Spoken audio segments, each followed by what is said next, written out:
Alrighty, Tim. Here is your WO sitting on my 48. All is well, no leaks, no runs, no errors. Looking good. Look down inside. You see she's nice and dry. Yes, sir. Everything is set correctly. Well, let's go ahead and fire it up.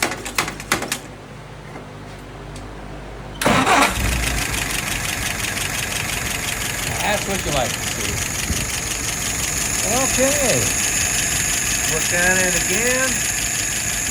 You'll see that there's no dripping going on, so I know that float is set right. All right, let's look at some numbers.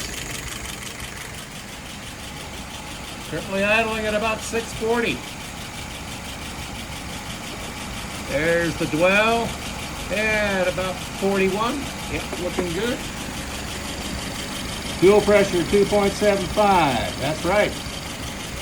Vacuum 23. Fairly steady. All right, let's go ahead and pull her through.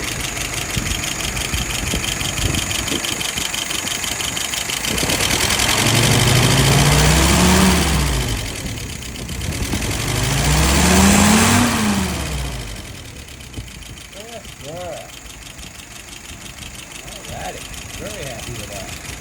Oh yeah, clean a little slit off the plugs, and there she is at 660. Alrighty, vacuum still 23. All right, my friend. Hope you enjoy it. Thank you.